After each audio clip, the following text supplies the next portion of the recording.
massive. My dream is to trade up for Jared Verse. Man, it just depends. Like I just don't want to give up a first round pick for a trade up. They do that, I'd be like, oh no. Second round pick I can do. A first round pick, oh no. We got to keep still building this team every year consistently, and we're going to have high first round picks the way this team is going to be. Free agent signings done until after the draft. I think they could do little tiny signings. I don't expect anything big. If you're talking about competition, okay. If you're talking about starter, I think the starters are done at this point. That's my opinion. What do you got? Yeah, they'll wait now. You wait and see how the draft shakes out, because you don't know who you're going to get. You don't know what positions you're going to get. When you get there, then afterwards you're like, right, are there any holes left after the draft and free agency? What do we still need to look at? I think they would stand pat now, because for me, we do need a veteran safety, but the market's been there and they've not gone for anybody. So that shows to me they're not really interested in it at the moment. Maybe they're going to hit the draft in that department and just go, you know what, screw it, we'll go really young. Who knows? And then see what happens after. So I think they're done until the draft now. But in terms of trading the first next year, like you said it there, might be 28, 29, 30, 31, 32 is not like we'll be giving away a top 5 pick for next year. Yeah, hopefully the 32nd pick. I would love to consistently have the 32nd pick in the draft every year, year in and year out. That would be amazing. And also for about free agents themselves may want to wait till after the draft to sign with the team to kind of see where the team's depth chart is for a certain position. Because there's a lot of free agents that'd be like, you know what, I want to be starter, but I don't want to sign right now because the team hasn't done a draft yet. So they could be waiting a little bit as well. A lot of these free agents are patient. So it's not just the team as well. It's also the players. Yeah, and when roster cut downs start and bits like that, guys will be let go. There will be opportunities. So, Craig, they're not drafting a quarterback. It's not happening. They're not drafting a quarterback. Hendon Hooker is the quarterback for the backup. Jared Goff is the starter. They're not doing that. They're not trading him. We're not drafting a quarterback. It would make zero sense to draft a quarterback at this point. I mean, you'd only do it for the content, wouldn't you? Because you'd have our reactions on film for the rest of your lives. Because God knows how I'd react to that. It wouldn't be pleasant. I don't think if it was a first round guy. But again, who knows how they think? Brad thinks differently to everyone. Brad likes players. He doesn't care which position they play. He likes players. But then you think I'll make the team, like because Hendon Hooker is going to make the team as the backup. They have Jared Goff. The only thing I can think of is bringing an undrafted guy to make the practice squad and to get some reps. Well, I mean, I've seen all the conspiracy theories floating around now that Jared's not signing his deal because the team aren't sold on him, and that obviously they've said they are now, which sort of disproves it. But that would be the only situation in which, if they weren't confident they could get a long-term deal done with Goff, then you would think about it to cover your ass. Because I still don't think Hooker's the answer. I'm not going to say this till I'm blue in the face. You don't trade back multiple times and risk losing a quarterback if you think he's the quarterback of the future. You don't do it. That's the golden rule with quarterbacks. You go up and get them. If you think they're good enough to be a start for you, you go up. You don't keep trading back and go, if he's there, we might take him. Jared Goff goes down this year. Do you guys want to have a rookie quarterback or this guy named Hendon Hooker who is developed?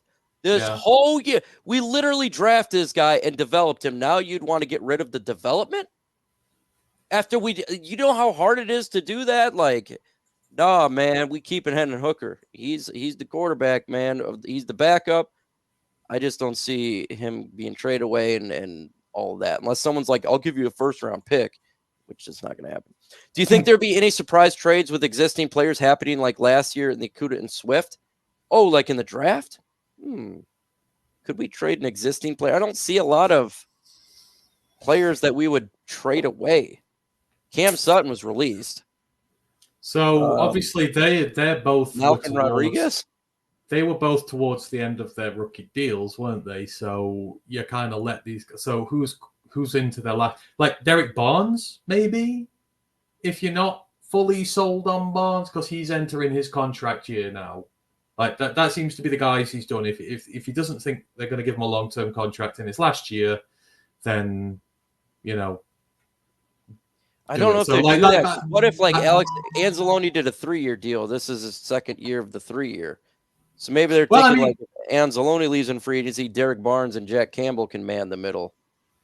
Yeah, but if you don't, or like another example, because again, Brad likes players, and like one of the players who I'd pick who we don't really need at 29, if Peyton Wilson's there and you want to go and get him, they love him enough, and you're going to pair him with Campbell for the next decade to play at your linebacker position, then all of a sudden, like, Barnes does become expendable, and you can trade him, move up higher in the draft, whatever you want to do in that sort of situation. I'm not saying they would, but that would be the scenario if so. I think if it's like a fourth-year player coming into his contract year, they're not fully sold on him, and they can get a little bit of capital for him, and they can draft a replacement, or they have a backup plan. That's what happened. Because that's what happened with Swift, right? Like, you trade Swift, they clearly had a backup plan. So they were going to draft Gibbs. Yeah. They bought in Monty. Great. There was a succession plan in place. They thought it out. So that would be the scenario for me where it happens. But again, I don't know if they do it with specific. I don't know which specific player. That would be the only reason to come around. How far back are you willing to go back in the draft? Your first round pick. Well, we're at 29. So the farthest you can go back is 32. To be honest, right. We're already pretty far back there. So it Our defense needs playmakers. The only way I'm moving our first round pick is if it's up. Like, if people said if Jared Verse falls, if Jazane Newton falls far enough, go get them. Because they're the pieces that are going to put your defense over the top. I ain't trading back and missing out on these guys just for extra guys. Like, that defense, you need playmakers on it. Playmakers require higher picks. Go get them.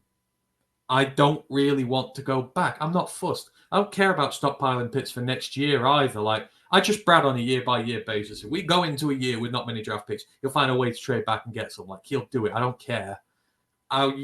This team needs guys now. So I'll go and get them now. And I say, defense, we need good guys. So go up and get one. What's going on? And make sure you subscribe to Wolf Lion Sports Talk. He is Mike Jones. Who? Mike Jones. Go ahead and check it out. It says no edge or cornerback at 29. I would be shocked if one of those positions weren't taken right there. I mean, I think that's the route they're going to go. It just depends what corner or edge is there.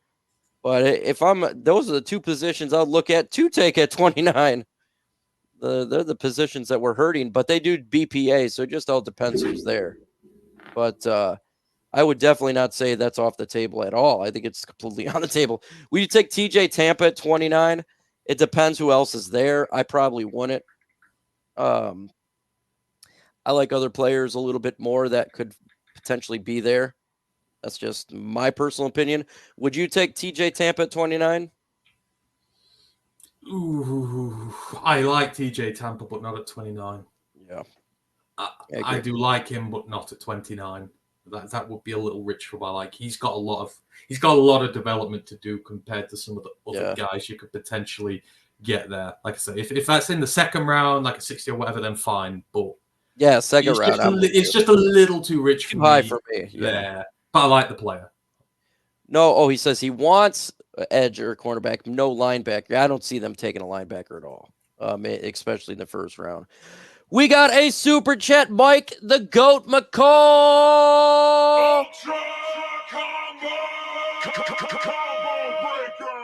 The GOAT, Mike McCall, dropped a $20 dono. Hashtag FGB. Was really disappointed to see Evan Brown sign with Arizona. Was really hoping he would come back. Your thoughts?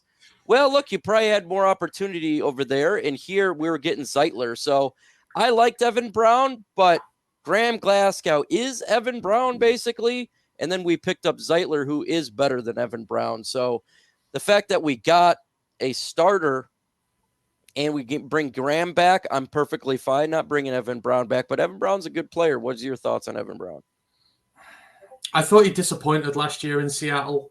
Like, we know he's been good here, but like last year was his year to prove that he was more than just a backup. And I don't really think he took it. So, and depending on what money he wants, because he has been a year as a starter, so he will want more money. Like, even if he's not played out his skin, I think the money would be way too rich for it. I think, there are plenty of very talented center prospects in the draft this year who you can sit behind Ragnow and train and get ready instead of having to pay that money for Evan Brown. That would be where I was at with it. Like, I want us to draft. I want us to draft Frank's potential replacement / an interior replacement in future this year. I'd do that than pay a load of money out for him. Jackson Powers there. I don't think they could pass him up. I don't think he'll be there, but he's a Lion. Yeah, Jackson Powers is a hell of a good guard from Oregon. And he may not be. I've seen mock drafts him going before, even though I think he could be available at 29. I don't know if the Lions would take him there. He should go high. If the Chicago Bears were of a smart organization, they'd draft him at 9. They'd get offensive line. You've got to protect Caleb Williams when you draft him, and they've not had a good center for time immemorial. Like, he would be. They haven't had a good offensive line in a long time. They just get the quarterbacks hit. Like, everyone's saying, oh, they're going to get receiver or something. It's like, you're just going to go through the same process with Justin Fields. You're going to let a talented QB get killed, start playing badly, affect his confidence, and in 3 years, you're going to cut him or trade him for a 6th-round pick to the Steelers. Like, you know, a JPJ should go high in terms of his ability as a footballer. Like, there's not been a center prospect like him since well, maybe Creed Humphrey now a couple of years ago. But you've seen how people devalue center, and it's like, why? When the when the rare good ones come along, they are as valuable as an offensive tackle. And that is not a hot take to say. They are, because they're the leader of your offensive line. Like, say, pointing out the plays, making the adjustments. They are your anchor. They're your leader, and they're priceless. So really, he should be going very. If he's there at 29, then like the league is just stupid. Well, I like have another Oregon player on this offensive line. I'm just saying. Just saying. Do you think that Kool-Aid McKinstry is going to be available at 29? Ooh, it's going to be really close. I think he'll be in that conversation with like 5 picks to go. You'll see his name. It's going to be really close. I don't know. I say 50-50 that he would be there at 29. What do you think? You don't know with the corner class. Like, the trouble is, there's that many good corners knocking around that someone will fall. Like, each team will have their own preferential guy out of all these. Like, there's no top. Like, you know, everyone's top 5 is going to be different. So somebody's going to fall. Like, someone might like Kool-Aid, and they'll be there ready to draft him, or they might like Nate Wiggins or whatever, and then the other one will drop because of happenstance and circumstance. But offensive line is such a big need this year. I think it's going to push a lot of corners down. So potentially, that's why, that's why I'm in the trade up category here, because, you know, the offensive line rush is going to push corners down. It's going to push maybe Jared Verse down. It looks like it's pushing Jazeen Newton down. Like, again, if he's down, go up and get him. Take advantage of all this and, you know, go out and get your guy for stupidly good value. One can only hope that these guys fall. Oh, it'd be great, man. Oh, it'd be great. It would just be amazing. And hey, more quarterbacks, please. Everyone draft a quarterback at the draft that's ahead of us. Everybody draft a tackle that's ahead of us that we don't need. Everybody draft the positions we don't need ahead of us so we can get some talent that falls to Lions at 29. That's what we need.